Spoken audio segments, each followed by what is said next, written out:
Hello everyone. Uh, I would like to thank 121 Clicks for inviting me for this discussion, or rather an interview. I'm so glad about it.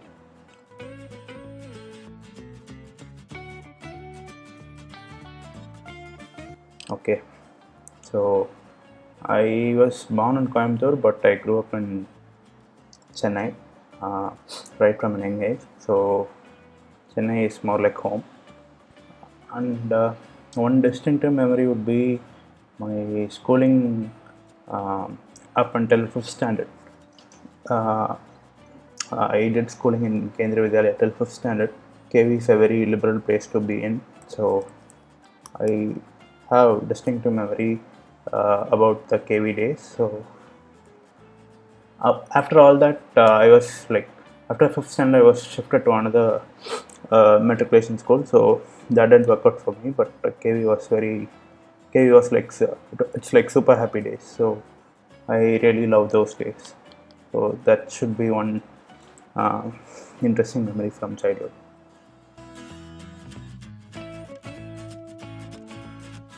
So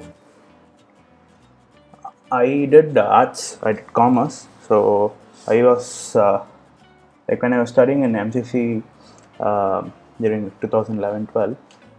They have this photography competition every year, annual competition, which is conducted by the College Union Society. So one of my friends and I, we try to get into that competition. So we had to like take pictures.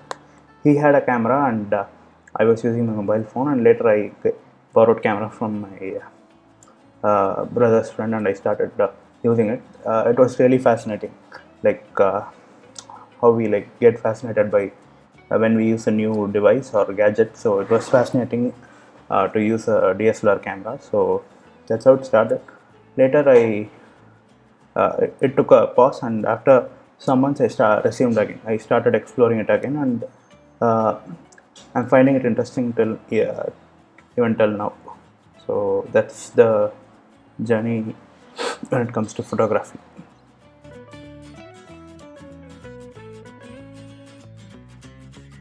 I don't think I have practiced it enough to define it for myself, but I have this view, like whenever uh, it applies to every art form and every artist, I guess. This is not something which I'm saying after like realizing it completely, and I'm like churning it out. I think I've read it somewhere, or I've seen like someone talk about it. So it's like every artist or every art form, they have this objective and subjective view, right? So and after a point of time, uh, after the initial practicing stage, every artist has this choice of making art with a subjective viewpoint. Subjective viewpoint is like the art that they make is like perfect. They want it to be perfect, that's fine, but they lose the subjective view. So they lose themselves in the process of creating that art. So they become that art.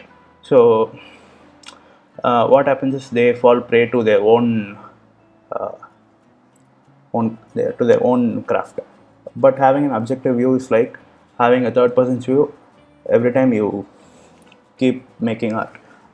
I always wish to have that objective view with whatever I'm doing, because every time I work on a set of photos or work on if I am planning to like come up with a series, I have this objective view, like a third person looking at it and asking, is it even necessary? Or should I even be doing it? Or uh, it's not just about quality, it's about questioning the purpose, questioning the standpoint of uh, my standpoint as a photographer, all these things.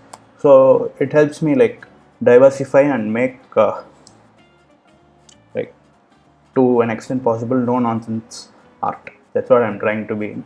So define my style to be an objective, like. And I also like I'm nowadays I'm able to identify between people who make like totally subjective art and who are like really objective. It shows very much. So the objective space is where I would like to be.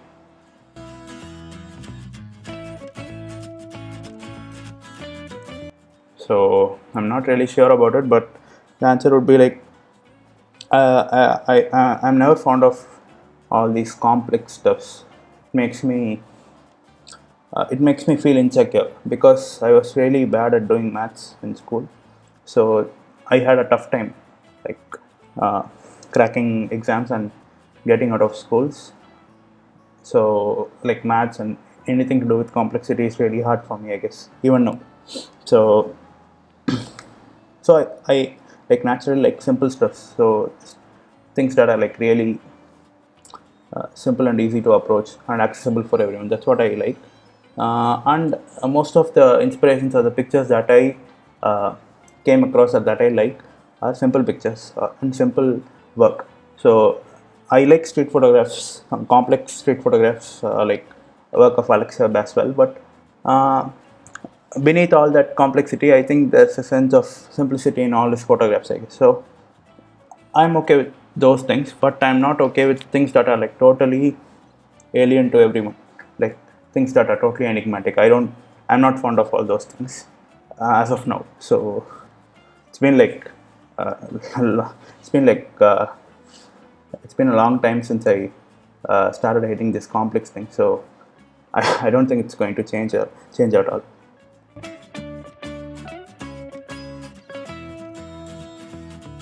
I don't think it's possible for anyone to define it, but okay.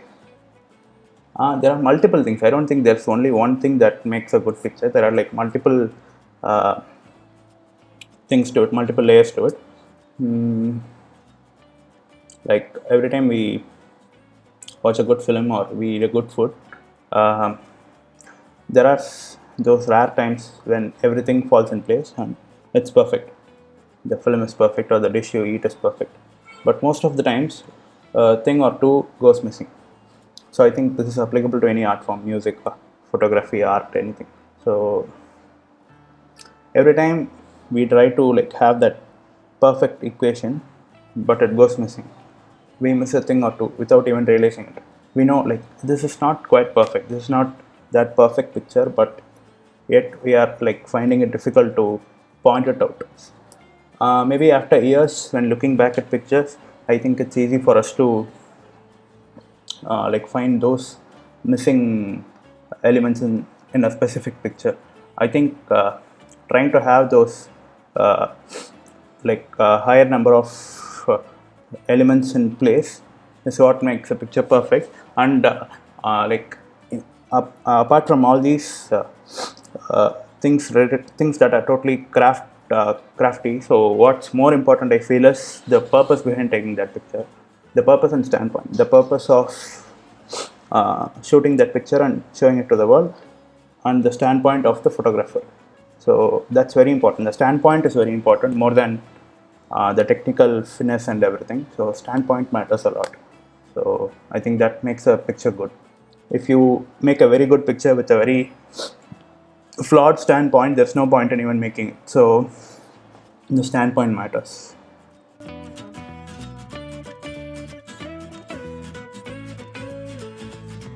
This picture was shot near Chennai, in the outskirts of Chennai. I won the IPF portrait prize. I won the second prize last year in the Indian Photography Festival competition. So it's more like a simple portrait, a portrait of a kid and with a pet. Unusually, the pet is a bird. So uh, it's a very simple picture. I edited it in a monochromatic way and I like applied it. I've shot a few portraits, but considering all of it, this picture is like quite different because the way the girl looks at the viewer and the hand trying to get the bird off her head, it all makes it like makes it look different. As I said, uh, the number of elements needed to make a picture good. I think it's considerably high in the specific picture, I guess.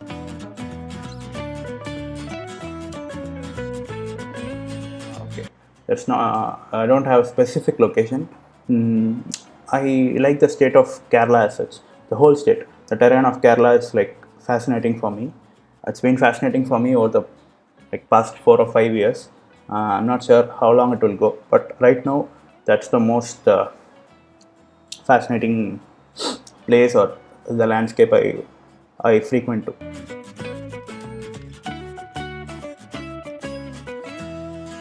If I keep answering this should take like 30 minutes to 1 hour, but I'll quickly name a few. From first, I'll list out the masters. I like the work of Sebastian Salgado for the photographer he is and his standpoint and his vision, and I like Joseph Kodalka for his like extreme grit and determination. He's like rock solid. I like his work. In the contemporaries, I like the work of Ashok Saranan. He's a close and fond friend of mine. So I'm really glad that I'm his friend. I'm able to share space with him in real life. So he's one of the main reasons that I gravitated much stronger towards photography. His pictures inspired me a lot.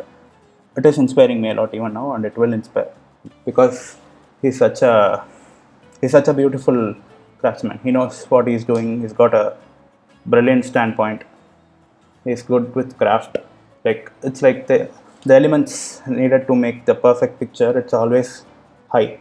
It's never less. So he's more like Tendulkar, the century every time. So I like his work, and I like Joey Lawrence's work. Joey from US. I like his work very much. I became a fan after watching the documentary Beyond Varanasi. It's on Vimeo. I think guys should watch it. It's a brilliant documentary about Varanasi. So there are many photographers. Specifically, like quickly listing out, these photographers inspire me a lot, and I frequently view their pictures whenever I feel like okay, it's been a long time since I saw anything new. So every time I go and visit these guys' work, they come up with something new, and it's really fascinating.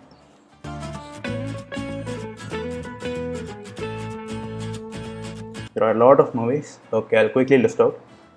First is The Motorcycle Diaries.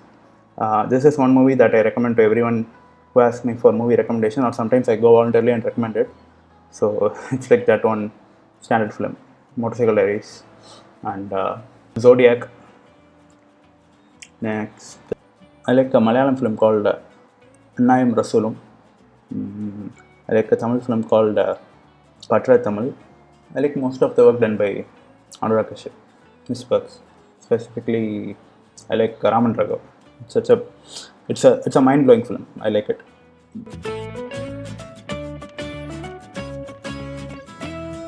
I started with Sony Xperia Cybershot, a phone that looks more like a soapbox. Soapbox X in Indian terms, a box used to hold body washing soap. So it looks like that. After that, the first ESR that I got is D3200, Nikon D3200. I used it for like 2-3 years. Later I moved to D7000, and now I'm presently using D750. I've used lenses like ultra wide angle lenses, mostly prime lenses, 35mm, 50mm, and sometimes kit lenses. I've switched between these lenses. Most often I try to use prime lenses. For some reason I like it.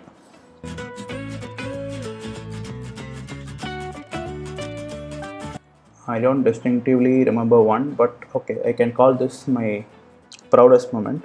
There's a children's magazine called Tumbi. They used one of my images, the image that won the IPF portrait prize, the girl with the bird on her head. They used that image as the cover image for one of the editions of the children's magazine Tumbi. So, and after publishing it, they sent me the copies of those magazines to my home. I felt really glad to see those images printed on a children's book. So it's like it should have reached like a large number of children, right? So the picture has a kid in it, and like it's reaching out to kids. I like that feel very much. So I was elated, proud, and glad that happened. So that should be one happy and proud moment, I guess.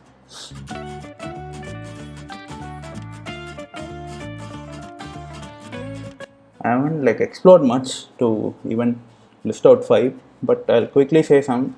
If it is relevant, they can probably take it.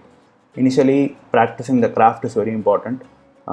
Since if you are someone who's like who has the fortune of getting formally educated uh, with photography as a major course, it's fine. You'll be taught theory and you'll have practical sessions. But if you're someone like me or like most of us who practice photography through a community or through internet, uh, I think it's very important to practice the craft uh, in a very strong way. Like you need to have control, some certain level of control over the craft, be it terms of composition or uh, color or the projects that you take, the series that you wish to create, or things that you wish to document, such things. After having a control over the craft, it's very important to stay objective of your work and uh, start creating like distinctive work. Because when you go subjective and start creating a work, lose the you don't get any proper insights about uh, what you're really working on. So it might backfire you at some point of time. So it's really important to stay objective, stay to have a certain distance from the series or the project that you're working on, and correct it from time to time and work on it. So initially, practicing the craft is very important. Later, having a proper standpoint and having an objective view is important, I guess. It doesn't cover five, but this is all I think of it.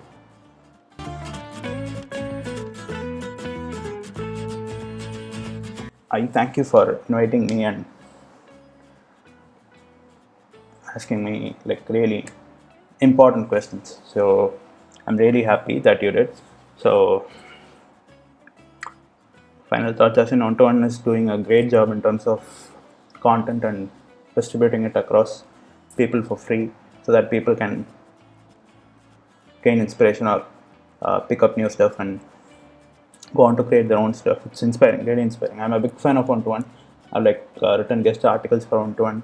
I'm a close friend of the admin of One. So it's like One is more like it's a place where I can like uh, run to whenever I need inspiration. It's like that. It's like that for most of people, most of the photographers. I'm really happy that you invited me, and I have this final thought which I would like to share. So, any city or any region you're from, I think there are two ways of going about it. Um, Probably three ways. First way is like getting formally educated. Second way is staying self-taught, like learning everything and imbibing it yourself by yourself. So it's quite hard for most of us. So if you are like really good, that's fine. The third option is like getting taught from community taught photography, having a close bunch of like-minded photographers, sharing stuff, learning from them, getting inspired, inspiring others, and like going on about it. That's the stuff that's like it lasts long. Like it helps you do incredible stuff. It helps you grow as a tribe. So if you are someone who's a part of the community, make sure the community stays strong. And if you are someone who is alone and who wishes to be in a community, don't worry, go ahead and start a community, because any community that talks about art or any form of art is like very important. It's like an institution. It's like an unrecognized and informal institution where knowledge is like widespread and abundant. It's up to new people to come and pick it up. So make sure you build great communities and be a part of great communities. I'm a part of a community in Chennai, so I know how it works. So that's why I wanted to like talk about it on my behalf. So make sure you have great communities in your place. Thank you. Happy clicking.